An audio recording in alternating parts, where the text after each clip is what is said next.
South Carolina, this is the Republican Commander-in-Chief debate. I'm Scott Pelley with CBS News, along with Major Garrett of National Journal.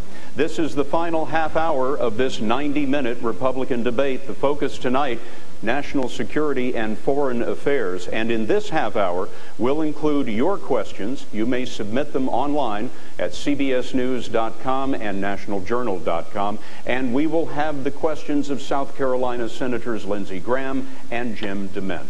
So, let's continue. Indeed, Scott. We have a question from Josh Cooper from Woodsboro, Massachusetts. Congresswoman Bachmann, he writes in as this debate was going on, quote, almost half of the federal budget goes to military-related expenditures.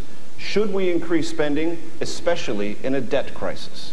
Well, the military is also able to have expenditures reduced as well, and I think probably the best place is in the area of how we finance procurement. Today we have a situation where we reward those who are designing and making our weaponry based upon the length of time that they take it to produce it. We don't do that anywhere else. So rather than having a cost plus fee, we need to have a fixed cost system. We'll save money, and also TRICARE could use reform as well. Those are two areas where we'd yield significant savings. But what we cannot do is cut back on the effort regarding our troops and making sure they're fully resourced. A quick follow-up, Congresswoman. Can you name a weapon system that you think should be ended for fiscal reasons? And when you talk about TRICARE, that's the military medical system. What do you mean when you say reform? Does that mean cuts in benefits? No, I think that we need to have modernization. That's what the biggest problem is right now with Social Security, with Medicare, with Medicaid. We're continuing to abide by the models that we had when they were first originated. There's very few businesses that maintain their similar business practices 45 years after inception or 75 years after inception. We have to modernize. But we also know what the future is in healthcare, don't we? It is Obamacare. And quite likely, TRICARE, Medicare, all of these will collapse under President Obama, and everyone will be put into Obamacare. No one wants to be in Obamacare. And that's why, as Commander-in-Chief, I'll repeal Obamacare. Thank you very much. Mr. Kaine, would you describe what you think is happening in the Arab Spring, and how, as president, can you affect that to make it work for the United States and not against us?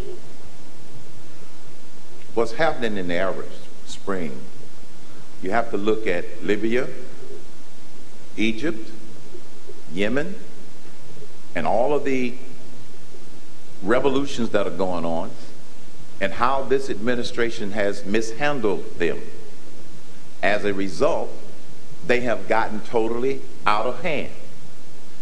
Our relationship with Egypt may not survive, because when this president backed the opposition, it turned out that the opposition was more of the Muslim Brotherhood, which could end up with a majority of control of this new government. This president has already said that the president of Yemen should go. He is our friend. He has been helping us to fight Al-Qaeda.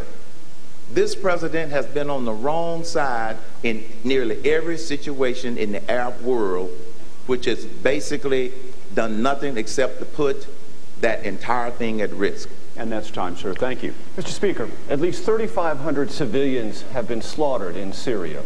Today, the Arab League voted to suspend Syria. If the opposition and you were Commander-in-Chief requested military assistance, covert or smuggling or a no-fly zone, would you authorize either or both? Well, first of all, I think that it's a good thing today that the Arab League suspended Syria. I think this administration should have been much more